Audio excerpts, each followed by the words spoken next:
Hello everyone, welcome to success with Rai academy. 29 जून 2021 के दैनिक जागरण के राष्ट्रीय संस्करण को आज के इस वीडियो में हम डिस्कस करेंगे। तो चलिए वीडियो को शुरू करते हैं। दैनिक जागरण ने जो सबसे मेन हेडिंग बनाई है वो है कि बेदम सेक्टरों को मिली राहत की सांस। अभी हाल ही में कोरोना की जो दूसरी लहर आई थी उसको लेकर कई उद्योगपतियों द्वारा और उद्योगों के द्वारा राहत पैकेज की घोषणा की मांग की जा रही थी। उसी के तहत 6.29 लाख करोड़ रुपए का पैकेज वित्त मंत्रालय द्वारा जारी किया गया है और प्रभावित सेक्टरों को 1.10 लाख करोड़ की लोन गारंटी इसमें दी गई है। कोरोना महामारी की दूसरी लहर से उभरती इकोनॉमी को मजबूती देने के लिए केंद्र सरकार ने बड़ा ऐलान किया है।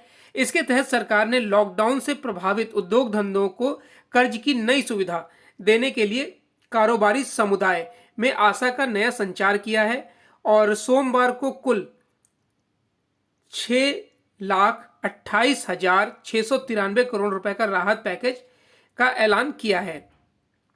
पिछले वर्ष कोरोना की पहली लहर के बाद से जारी 29 लाख करोड़ रुपए की योजनाओं का ही ये विस्तार है। वित्त मंत्री ने कहा कि देश की मौजूदा जरूरत को देखते हुए इन्हें तैयार किया गया है। इसमें प्रभावित उद्योग जगत को आसानी से फंड उपलब्ध होगा। वित्त मंत्री ने कहा कि पहली अहम घोषणा कोरोना प्रभावित हेल्थ व दूसरे सेक्टरों के लिए 1.1 लाख करोड़ रुपए की लोन गारंटी स्कीम है। इसमें हेल्थ सेक्टर के लिए घोषित योजना का ऐलान भारतीय रिजर्व बैंक कर चुका है, जिसके तहत अस्पताल व स्वास्थ्य केंद्र बनाने वाली कंपनियों या हेल्थ सेक्टर में विस्तार के लिए आसानी से कुल 50,000 करोड़ रुपए का गारंटी लोन दिया जाएगा।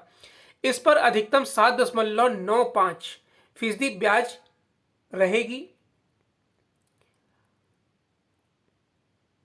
और स्कीम में बाकी 60,000 करोड़ रुपए में अन्य सेक्टरों को कर्ज दिया जाएगा। इस पर अधिकतम ब्याज दर 8.25% होगा। दूसरी महत्वपूर्ण घोषणा emergency credit line guarantee scheme यानी कि ECLGS। अब ये ECLGS क्या है? तो emergency credit line guarantee scheme में अधिकतम अवधि 60 महीने किया गया है। ब्याज का रीपेमेंट शुरुआत में 24 महीने तक और ब्याज और प्रिंसिपल अगले 36 महीने में देना होता है। यानी ये जो स्कीम होती है वो 60 महीने की होती है। पहले जो 24 महीने होते हैं उसमें आपको सिर्फ ब्याज देना होता है और जो बाकी के 36 महीने होते हैं उसमें ब्याज और प्रिंसिपल अमाउंट दोनों देना होता है। सरकार ने इस फैसले में बड़ी संख्या में लोगों या छोटे फर्म को बड़ी राहत दी है। पिछले वर्ष मई में कुल 3 लाख करोड़ रुपए का कर्ज इसके जरिए देने का लक्ष्य रखा गया था, यानी कि ECLGS के जरिए ही देने का लक्ष्य रखा गया था, जिसे अब बढ़ाकर 4.5 लाख करोड़ कर दिया गया है। इसके तहत सभी तक 1.1 करोड़ यूनिटों को कुल 2.69 लाख करोड़ रुपए दिए जा चुके हैं। राहत के एक अन्य कदम के तहत केंद्र सरकार ने आत्मनिर्भर भारत रोजगार योजना की समयावधि 30 जून 2021 से बढ़ाकर 31 मार्च 2022 तक कर दी है। अब ये आत्मनिर्भर भारत रोजगार योजना क्या है? इसके अंतर्गत यदि कंपनियां लॉकडाउन के दौरान नौकरी से निकाले गए कर्मचारियों को वापस लेती है तो उन्हें 12% से लेकर 24% तक ही EPFO द्वारा वेतन सब्सिडी प्राप्त की जाएगी, जिसमें से यदि प्रत्येक कंपनी ने 2 कर्मचारियों को नौकरी प्रदान की हो तो 10 लाख नौकरियों का लक्ष्य आसानी से प्राप्त हो जाएगा। नेक्स्ट न्यूज है, कोरोना वैक्सीन की सर्वाधिक डोज देने वाला देश बना भारत।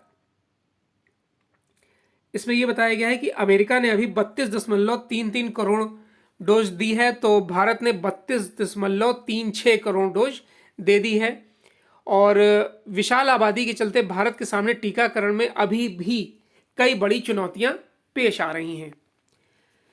भारत कोरोना वैक्सीन की सबसे अधिक डोज देने वाला देश बन गया है। रविवार सुबह 7 बजे तक भारत ने कोरोना वैक्सीन की कुल 32.36 करोड़ डोज दी है और अमेरिका ने 32.33 करोड़ डोज दी है। कोरोना के खिलाफ टीकाकरण में भारत की यह उपलब्धि इसलिए भी महत्वपूर्ण हो गई है, क्योंकि भारत ने कम समय में इस टारगेट को पूरा किया है। हालांकि दुनिया में सबसे अधिक डोज देने के बाद भी भारत अभी तक लगभग 4.3% आबादी को दोनों डोज और 20% को एक डोज दे सका है, जबकि कम आबादी के चलते अमेरिका, ब्रिटेन, जर्मनी, इटली और फ्रांस जैसे देश कम डोज लगाने के बावजूद अपनी अधिकांश जनसंख्या का टीकाकरण कर चुके हैं। नेक्स्ट न्यूज़ है, दबाव के बाद ट्विटर ने भारत के गलत नक्शे को हटाया। माइक्रो ब्लॉगिंग प्लेटफॉर्म ट्विटर ने सोमवार रात जबरदस्त दबाव के बाद भारत के गलत नक्शे को अपने प्लेटफॉर्म से हटा दिया है। इस नक्शे में जम्मू कश्मीर और लद्दाख को भारत में नहीं बल्कि अलग देश के तौर पर चिन्हित किया गया था। यह पहला मौका नहीं है जब ट्विटर ने ऐसी गुस्ताखी की है। अक्टूबर 2020 में उसने लेह लद्दाख को चीन का हिस्सा दिखाया था। तब भारत सरकार ने इस पर कड़ी प्रतिक्रिया जताई थी और ट्विटर ने लिखित माफीनामा दिया था। संकेत है कि इस बार भारत सरकार कंपनी के खिलाफ सख्त कार्रवाई कर सकती है। देखिए, नए आईटी कानून को भी ट्विटर मानने से कई बार इनकार कर रहा है, और आपको नया जो आईटी कानून है उसके बारे में भी पता होना चाहिए कि जो नया आईटी कानून है उसके तहत अगर कोई आपत्तिजनक पोस्ट किसी व्यक्ति द्वारा, किसी ब्लॉग द्वारा इसमें प्रेषित की जाती है, जारी की जाती है या प्रदर्शित किया जाता है, तो सरकार के नियमानुसार, नए आईटी कानून के अनुसार अगर सरकार उसे हटाने के लिए बोल देता है तो ट्विटर को नए आईटी कानून के तहत उसे 24 घंटे के अंदर हटाना होगा और जिसके द्वारा ये पोस्ट किया गया होगा उसका अकाउंट डिलीट करना होगा। यही नया आईटी कानून है। नेक्स्ट न्यूज़ है कि जेई मेन नीट जुलाई अगस्त में कराने पर बनी सहमति। कोरोना की धीमी पड़ती रफ्तार के बीच सरकार अब जेई मेन व नीट को ज़्यादा टालने के पक्ष में नहीं है। यही वजह है कि शिक्षा मंत्रालय के स्तर पर इन परीक्षाओं को जुलाई से अगस्त के बीच कराने की सहमति बन रही है। माना जा रहा है कि 2 से 3 दिनों के भीतर दोनों परीक्षाओं को लेकर कोई फैसला आ सकता है। शिक्षा मंत्रालय से जुड़े सूत्रों की माने तो इंजीनियरिंग में दाखिले से जुड़ी संयुक्त प्रवेश परीक्षा, मेन और मेडिकल में दाखिले के से जुड़ी राष्ट्रीय पात्रता सह प्रवेश परीक्षा के कार्यक्रमों में देरी की मुख्य वजह देश के कई राज्यों में कोरोना संक्रमण की रफ्तार का तेज होना था। इन राज्यों में महाराष्ट्र, केरल, कर्नाटक, तमिलनाडु और आंध्र प्रदेश शामिल हैं। ऐसे में इन राज्यों को दरकिनार भी नहीं किया जा सकता। हालांकि इन राज्यों में भी अब यह रफ्तार धीमी पड़ रही है।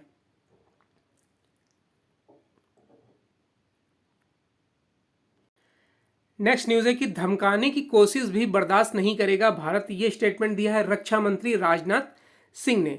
रक्षा मंत्री ने बताया कि देश के 6 राज्यों और 2 केंद्र शासित प्रदेश जम्मू कश्मीर व लद्दाख को 63 पुल समर्पित करते हुए रक्षा मंत्री राजनाथ सिंह ने सोमवार को कहा कि अगर किसी ने धमकाने की भी कोशिश की तो भारत उसे बर्दाश्त नहीं करेगा। उन्होंने कहा कि पड़ोसी देशों के साथ बातचीत के जरिए समस्या का समाधान करने के प्रयास हो रहे हैं, लेकिन इसके साथ ही यह समझना चाहिए कि भारत ऐसी किसी भी कार्यवाही को बर्दाश्त नहीं करेगा जिससे उसके आत्मसम्मान को कोई ठेस पहुंचती हो। आपको पता होगा कि पेंगोंग झील और जो और भी एरिया है उसको लेकर भारत पिछले साल से ही चीन के साथ तनातनी में है, और मई 2020 में जो चीन और भारत के सैनिकों के बीच झड़प हुई थी उसमें भी भारत के लगभग 20 सैनिक मारे गए थे और चीन के 40 सैनिक मारे गए थे। हालांकि चीन ने कभी दावा नहीं किया कि उसके 40 सैनिक मारे गए हैं, लेकिन चीन की मीडिया ने, कुछ समाचार पत्रों ने इसका दावा किया था कि लगभग 43 सैनिक उसमें मारे गए थे। चीन के साथ भारत के संबंध बहुत महत्वपूर्ण नहीं माने जा सकते हैं, मित्रवत नहीं माने जा सकते हैं, क्योंकि कई बार चीन इसमें जो भारत का एरिया है उसमें दखल अंदाजी करता है। वो लद्दाख को और हिमाचल प्रदेश, सिक्किम जैसे एरिया को अपना टेरिटरी मानता है। वो बोलता है कि ये उसी का क्षेत्र है। और 1962 का जो युद्ध था उसमें भी जो उन्होंने ज़मीन ली है भारत की, वो तो उन्होंने ली है, उसके बाद भी वो इस एरिया को, लद्दाख के एरिया को कई बार कवर करने की कोशिश करते हैं। अब इसमें महत्वपूर्ण ये है कि हमें ये पता होना चाहिए कि भारत के साथ चीन के संबंध पहले किस तरीके के थे और अब किस तरीके के हैं। पहले संबंध अच्छे थे, लेकिन जो कई समझौते हुए हैं उसके तहत चीन अब भारत पर किसी न किसी तरीके से कई आरोप लगाता रहता है, चाहे वो कोरोना से लेकर हो या फिर जमीन विवाद हो, पुल विवाद हो, नदियों का विवाद हो। इस पर भी चीन कहीं ना कहीं भारत को अंतर्राष्ट्रीय मंच पर तितर बितर करने की कोशिश करता है, लेकिन भारत इसमें संयम से काम लेता हुआ आगे बढ़ रहा है। इसी के तहत ये आप जो न्यूज़ देख रहे हैं कि चीन के सामने तनकर खड़ा है नया भारत। अगर हम यही पहले की भारत की बात करें तो कहीं ना कहीं चीन के साथ भारत दबाव में होता। कोविशील्ड ने आवेदन ही नहीं किया तो कैसे मिले ग्रीन पास। कल की न्यूज़ आपने देखा होगा कि यूरोप ने उन लोगों को वीज़ा देने से मना कर दिया था, पासपोर्ट देने से मना कर दिया था जिन्होंने कोविशील्ड का टीका लगवाया है। उसी से रिलेटेड है ये न्यूज़। भारत निर्मित वैक्सीन कोविशील्ड लेने वाले यूरोपीय यूनियन का वीज़ा ले सकेंगे या नहीं, इसको लेकर नया विवाद पैदा हो गया है। इस विवाद के पीछे असली वजह यह है कि यूरोपीय संघ ने कोविशील्ड वैक्सीन को ग्रीन पास में शामिल नहीं किया है। ऐसा इसलिए नहीं हो पाया कि वैक्सीन बनाने वाली कंपनी सीरम इंस्टीट्यूट ने संबंधित नियामक एजेंसी यूरोपियन मेडिसिन्स एजेंसी यानी कि EMA से आवश्यक मंजूरी के लिए आवेदन ही नहीं किया है। यह मामला सामने आने के तुरंत बाद सीरम इंस्टीट्यूट के अध्यक्ष अदार पूनावाला ने देशवासियों को आश्वस्त किया है कि वे इस मुद्दे पर यूरोपीय संघ की नियामक एजेंसियों के साथ संपर्क में हैं और जल्द ही इस समस्या का समाधान निकाल लिया जाएगा। EU की तरफ से ग्रीन पास नियम यानी कोरोना प्रभावित देशों से आने वाले लोगों को किस तरह से वीजा दिया जाए, उससे जुड़े दिशा निर्देश जारी किए गए हैं। इसमें कुछ वैक्सीन का नाम है जिसे लेने वालों को ग्रीन पास यानी वीज़ा जारी करने का आधार बनाया गया है। इसमें SII निर्मित कोविशील्ड का नाम नहीं है। इस बारे में EMA ने जानकारी देते हुए संकेत दिया है कि जिन कंपनियों की तरफ से उसके पास आवेदन आए हैं वे सिर्फ उन्हीं के बारे में अपने सुझाव दे सकती है। नेक्स्ट न्यूज़ है कि उच्च शिक्षा आयोग के गठन का इंतजार जल्द होगा खत्म। अब ये उच्च शिक्षा आयोग क्या है? तो उच्च शिक्षा आयोग का गठन वर्ष 2020 में आई नई शिक्षा नीति के तहत किया गया है। यह आयोग ही देश में उच्च शिक्षा का नियामक होगा। वर्ष 2019 के बजट में वित्त मंत्री ने नेशनल रिसर्च फाउंडेशन खोलने की घोषणा की थी। वर्ष 2021 के बजट में इस फाउंडेशन के लिए आने वाले 5 वर्षों में 50,000 करोड़ रुपए आवंटित करने की घोषणा की गई थी। तो आपको उच्च शिक्षा आयोग और कितना बजट मिला था ये पता चल गया। अलग अलग नियामकों के बीच बिखरी उच्च शिक्षा को फिलहाल भारतीय उच्च शिक्षा आयोग जैसे एक नियामक के दायरे में लाने की तैयारी हो गई है। शिक्षा मंत्रालय ने इसका पूरा ढांचा तैयार कर लिया है। अब इसे सिर्फ संसद की मंजूरी मिलना बाकी है। सरकार बजट में इस प्रस्तावित आयोग को इसी साल गठित करने का ऐलान कर चुकी है। ऐसे में अब इसके गठन के लिए ज़्यादा समय नहीं है। नई शिक्षा नीति के अमल की जिस तरह से तैयारी चल रही है उसमें भी इस आयोग को वर्ष 2021 में गठित करने का लक्ष्य तय किया गया है। अभी उच्च शिक्षा के क्षेत्र में विश्वविद्यालय अनुदान आयोग सहित करीब 14 नियामक काम करते हैं। इसमें तकनीकी शिक्षक शिक्षा को संचालित करने के लिए इन सभी नियामकों के चक्कर लगाने पड़ते हैं, साथ ही सभी के नियमों को पूरा करना होता है।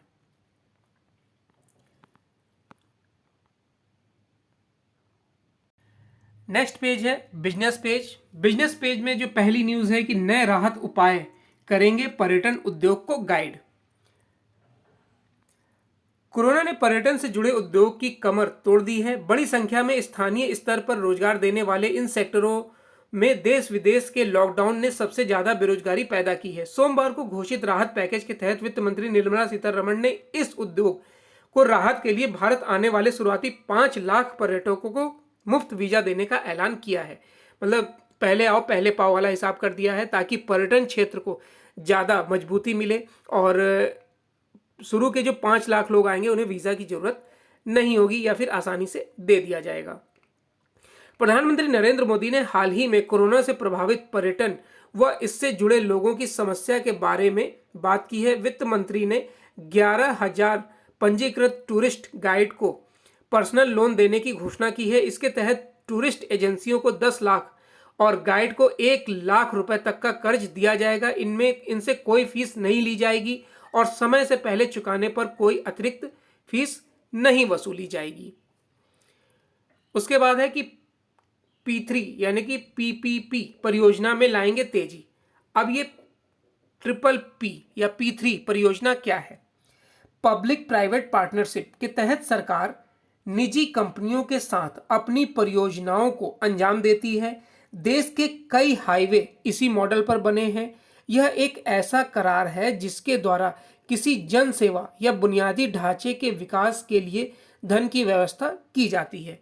यानी कि पब्लिक और प्राइवेट सेक्टर जो है वो मिलकर किसी परियोजना को पूरा करते हैं। हाईवे में सबसे ज़्यादा इसका यूज़ हुआ है, उसके बाद शिक्षा में और कई क्षेत्रों में इसका उपयोग, मेडिकल क्षेत्र में भी अब इसका उपयोग होने लगा है। वित्त मंत्री निर्मला सीतारमण ने कहा कि P3 परियोजनाओं और इंफ्रास्ट्रक्चर परियोजनाओं के मौद्रीकरण को मंजूरी देने की नई प्रक्रिया बनाई जाएगी। इसमें सरकारी कंपनियों के मौद्रीकरण की प्रक्रिया को तेज करने में मदद मिलेगी। आर्थिक राहत के उपायों की घोषणा करते हुए सोमवार को सीतारमण ने कहा कि P3 परियोजना के लिए मौजूदा प्रक्रिया लंबी है और इसमें कई स्तर पर मंजूरी लेनी होती है। नेक्स्ट न्यूज़ है, निर्यात लक्ष्य पाने के लिए आक्रामक मार्केटिंग जरूरी। निर्यातकों के संगठन FIO ने सोमवार को कहा कि चालू वित्त वर्ष के लिए 400 अरब डॉलर का निर्यात लक्ष्य कुछ ज़्यादा ही महत्वाकांक्षी है, लेकिन इसे हासिल किया जा सकता है। हालांकि इसके लिए कंपनियों को आक्रामक मार्केटिंग रणनीति अपनाने तथा नए बाजार में पहुंचने की कोशिश की जरूरत है। FIO यानी कि federation of Indian exporters organisation, इसके बारे में जान लीजिए। इसका फुल फॉर्म आपको पता चल गया। Federation of Indian exporters organization is the apex trade promotion organization in India setup by the ministry of commerce. Ministry of commerce द्वारा इसकी स्थापना की गई थी, government of India, and the private trade and industry segment in 1965 से ये अस्तित्व में है। The organization is responsible for representing and assenting India entrepreneur and exporters in foreign market. इसके तहत जो जितने भी मार्केटिंग की ज़रूरत होती है, चाहे वो विदेश में हो या फिर भारत में, एक्सपोर्ट्स की, इंपोर्ट एक्सपोर्ट्स, इन सब की ज़रूरतें FIO द्वारा पूरी की जाती हैं। FIO के जो प्रेसिडेंट हैं शक्तिवेल, उन्होंने कहा है कि ब्रिटेन, यूरोप, ऑस्ट्रेलिया और अमेरिका के साथ मुक्त व्यापार समझौते यानी कि FTA फ्री ट्रेड एग्रीमेंट से निर्यात को बढ़ाने में बड़ी मदद मिलेगी। अब ये FTA क्या है? Free trade agreement. Free trade agreement विश्व के 2 राष्ट्रों के बीच व्यापार को और उदार बनाने के लिए मुक्त व्यापार संधि की जाती है। इसके तहत एक दूसरे के यहाँ से आयात निर्यात होने वाली वस्तुओं पर सीमा शुल्क, सब्सिडी, नियामक कानून, ड्यूटी, कोटा और कर को सरल बनाया जाता है। इस संधि से 2 देशों में उत्पादन लागत बाकी के देशों की तुलना में काफी सस्ती हो जाती है। नेक्स्ट न्यूज़ है कि आवासीय परियोजनाएं रोकेंगी श्रमिकों का पलायन। सबको घर मुहैया कराने की सरकारी आवासीय परियोजना शहरी श्रमिकों के पलायन रोकने में मददगार साबित होगी। कोरोना काल के दौरान शहरी निकाय स्तर पर होने वाले निर्माण कार्यों की गति धीमी जरूर हुई है, लेकिन कहीं रुकी नहीं गई है। आने वाले समय में पलायन करने वाले श्रमिकों के लिए किराए के मकान बनाने की परियोजनाओं को भी ज़्यादातर राज्यों व केंद्र शासित प्रदेशों ने हाथों हाथ लिया है। आवासीय परियोजनाओं में भारी निवेश से जहां अर्थव्यवस्था को बल मिलेगा, वहीं नई नौकरियां पैदा होंगी। शहरी विकास मंत्रालय ने इसके लिए विशेष तैयारी को अंजाम दिया है। इस तरह की आवासीय परियोजनाओं में भारी निवेश होने से इसमें 689 करोड़ मानव दिवस रोजगार के पैदा होने का अनुमान है, जिससे 2.46 करोड़ नौकरियां सृजित होंगी। मंत्रालय की ओर से जारी आंकड़ों के मुताबिक 3.70 करोड़ टन सीमेंट और 84 लाख टन स्टील की खपत हुई है। आवासीय निर्माण की तकनीक में कई बड़े सुधार किए गए हैं, जिससे जहां निर्माण की लागत घटी है वहीं मकानों की क्वालिटी में पर्याप्त सुधार भी हुआ है।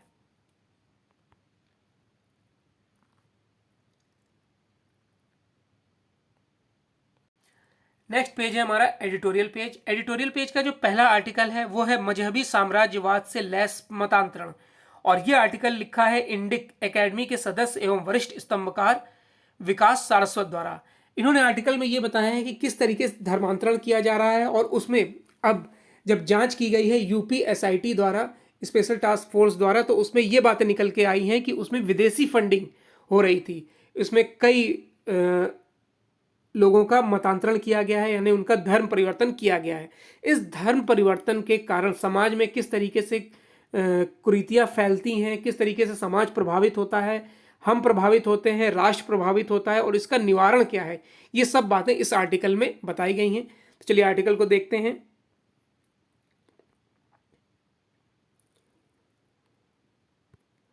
Uttar Pradesh anti terror squad यानी यूपीएटीएस द्वारा नोएडा में मतांतरण रैकेट के सरगना मोहम्मद उमर गौतम और मुफ्ती काजी जहांगीर कासमी को गिरफ्तारी के बाद कई अहम खुलासे हुए हैं। यूपीएटीएस की माने तो न सिर्फ इस मतांतरण माफिया को विदेशी फंडिंग मिल रही थी, बल्कि इनके तहत पाकिस्तान खुफिया एजेंसी आईएसआई से जुड़े होने का भी संदेह है। पुलिस द्वारा की गई जानकारी के अनुसार इस्लामिक दावा सेंटर नाम से चल रहे इस रैकेट में प्रलोभन और डरा धमकाकर मतांतरण कराए जाते थे। इस केंद्र ने महिलाओं, नाबालिगों और यहां तक कि मूक बधिरों के भी मतांतरण कराए हैं। दिल्ली से असम तक फैले इस माफिया द्वारा किए गए अपराधों पर निश्चित ही कड़ी कार्रवाई होनी चाहिए, परंतु साथ ही मतांतरण के जुनून पर भी राष्ट्रव्यापी और खुली बहस होनी चाहिए। देखिए, मतांतरण एक साधारण प्रक्रिया नहीं है, और ना ही कोई इसे आप काफ़ी हल्के में ले सकते हैं। मतांतरण एक राष्ट्र के लिए एक दीमक की तरीके होता है जो राष्ट्र को खोखला कर देता है। कुछ जो गरीब होते हैं, जैसा कि इसमें भी बताया गया है कि जो मूक बधिर हैं उन्हें वो इतना नहीं सोच और समझ सकते हैं, और जो गरीब होते हैं वो उन्हें पैसे का लालच देकर धर्मांतरण कराया जाता है, खास तौर पर असम जैसे राज्यों में, क्योंकि वहाँ पर पिछड़ा वर्ग और अनुसूचित जाति ये ज़्यादा पाई जाती हैं, जो गरीबी रेखा के काफ़ी नीचे होती हैं। उन्हें पैसे की ज़रूरत होती है। ये लोग क्या करते हैं, उन्हें पैसे का लोभ देते हैं और धर्मांतरण करा लेते हैं। अब धर्मांतरण कराने से उन्हें तो पैसा मिल जाता है, लेकिन जो रेशियो होता है वो ज़रूर कहीं ना कहीं प्रभावित होता है। अगर हम हिंदू और मुसलमानों की बात करें, भारत में विचार विनिमय, वाद विवाद और पंथ चुनने की स्वतंत्रता प्राचीन काल से रही है, परंतु मतांतरित व्यक्तियों पर न तो पुरानी मान्यताओं को तिरस्कृत और अपमानित करने का दबाव होता था, और न ही पूर्वकालिक इष्ट और देवताओं को झूठा बताने की बाध्यता, बल्कि भिन्न मतों और दर्शनों में पूर्व पक्ष को पूरा सम्मान दिया जाता था। 2 सप्ताह पहले ही ग्वालियर में धीरेन्द्र से डेविड बने एक युवक ने अपनी मां का अंतिम संस्कार करने से इनकार कर दिया। अब आप समझ सकते हैं किस तरीके से धर्मांतरण कराया जा रहा है। इस प्रकार उमर गौतम द्वारा मतांतरित कराकर अब्दुल मन्नान बनाए गए मूक बधिर मन्नू यादव ने उसके माता पिता के प्रति इतनी नफरत पैदा कर दी कि वह अब परिवार से मिलना भी नहीं चाहता। एक अन्य मामले में मतांतरण के जरिए हिंदू से मुस्लिम बने व्यक्ति द्वारा पत्नी को जबरन इस्लाम स्वीकार करने के लिए दबाव बनाया गया है। प्रताड़ित पत्नी ने पुलिस में शिकायत की है। कई क्षेत्रों, विशेषकर पूर्वोत्तर भारत में तो मतांतरण ने कई जनजातीय समुदायों की मूल पहचान ही खत्म कर दी है। मैंने जो अभी असम के बारे में आपको बताया था, उनके रीति रिवाज, रहन सहन और सामाजिक मान्यताएं अब सिर्फ उन्हीं मिशनरियों द्वारा बनाए गए संग्रहालयों तक ही सीमित रह गई हैं। समावेशी, बहुतावादी और पंथ निरपेक्ष भारत के समक्ष आक्रामक मतांतरण की चुनौती को संविधान सभा के कई सदस्यों ने भली भांति पहचाना था। अनुच्छेद 25 में धार्मिक स्वतंत्रता के अधिकार के साथ प्रचार की अनुमति पर कई सदस्यों ने कड़ी आपत्ति जताई थी, जहां रोहिणी कुमार चौधरी ने इस अनुमति को लेकर मिशनरियों द्वारा हिंदू अपराधों पर की जाने वाली आपत्तिजनक टिप्पणियों को बढ़ावा देने का भय जताया था। यानी कि जो देखिए जो आर्टिकल 25 है, अनुच्छेद 25 है, वो हमें धर्म की स्वतंत्रता का अधिकार देता है। और लेकिन कुछ लोगों ने उस पर आपत्ति जताई थी कि इसका प्रचार ना किया जाए। प्रचार का मतलब भी होता है कि अपने धर्म के बारे में दूसरों को बताना, उन्हें प्रभावित करना। तो ये एक बहस का हिस्सा है। आज जरूरी है कि मतांतरण के जुनून को मजहबी कट्टरवाद के रूप में पहचाना जाए। स्वेच्छा से मतांतरण पर कोई आपत्ति नहीं, मगर मतांतरण का उन्माद जिससे अनैतिक तरीके अपनाए जाएं, उनकी शैली युद्धरत हो या जिससे बच्चे, दिव्यांग, निराश्रित और दीनहीनों का लक्ष्य बनाया जाए, यह कट्टरता है। यानी कि ऐसे लोगों को लक्ष्य बनाना जो दीनहीन है, गरीब हैं, विकलांग हैं, बेरोजगार हैं, ऐसे लोग को अगर आप टारगेट करते हैं तो ये वाकई में निंदनीय है और कट्टरता है। नेक्स्ट आर्टिकल है अपनी प्रतिस्पर्धा क्षमता बढ़ाए भारत, और यह आर्टिकल लिखा है आर्थिक मामलों के जानकार भरत झुंझुनवाला द्वारा। काफी अच्छा आर्टिकल है, कई पॉइंट्स दिए गए हैं इसमें। स्विट्जरलैंड के इंस्टीट्यूट ऑफ मैनेजमेंट डेवलपमेंट ने प्रतिस्पर्धा सूचकांक में भारत इस साल 64 देशों में 43वें स्थान पर पहुंच गया है। ब्रिक्स देश में हमसे ऊपर चीन 16वें पायदान पर है, जबकि रूस 45वें, ब्राजील 57वें, दक्षिण अफ्रीका 62वें पायदान पर है। 2016 के सूचकांक में भारत 41वें स्थान पर था, जो 2017 में फिसलकर 47वें स्थान पर पहुंच गया था। यानी 2016 में 41, 2017 में 47 और 2018 में हमारी स्थिति फिर कुछ सुधरी और हम 43वें पायदान पर वापस पहुंच गए थे। लेकिन पिछले 3 वर्षों में हम 43वें पायदान पर ही अटके हुए हैं। दूसरा प्रतिस्पर्धा सूचकांक वर्ल्ड इकोनॉमिक फोरम द्वारा बनाया जाता है। उसमें चीन को 28वें, रूस को 43, दक्षिण अफ्रीका को 60 और भारत को 68वें, ब्राजील को 71वें स्थान पर रखा गया है। इसमें 2018 में भारत 58वें पायदान पर था। 2019 में 10 पायदान फिसलकर वो 68वें पर पहुंच गया है। स्पष्ट है कि दोनों ही सूचकांक में हम फिसल रहे हैं, यानी कि नीचे की तरफ जा रहे हैं। यह गंभीर बात है कि अर्थव्यवस्था का आकार बढ़ने के बावजूद हमारा प्रदर्शन लचर है। एक तरफ तो हम अपनी इकोनॉमी को मजबूत कर रहे हैं और दूसरी तरफ हम नीचे घिसकते जा रहे हैं। हमारी अर्थव्यवस्था का बड़ा आकार हमारी कुशलता को नहीं दर्शाता। 12 प्रमुख बिंदुओं के आधार पर यह आकलन किया गया है। इसमें 5 बिंदुओं पर हमारी स्थिति अच्छी है। ये हैं विश्व व्यापार, वैश्विक निवेश, श्रम बाजार, सांस्कृतिक मूल्य और तकनीक।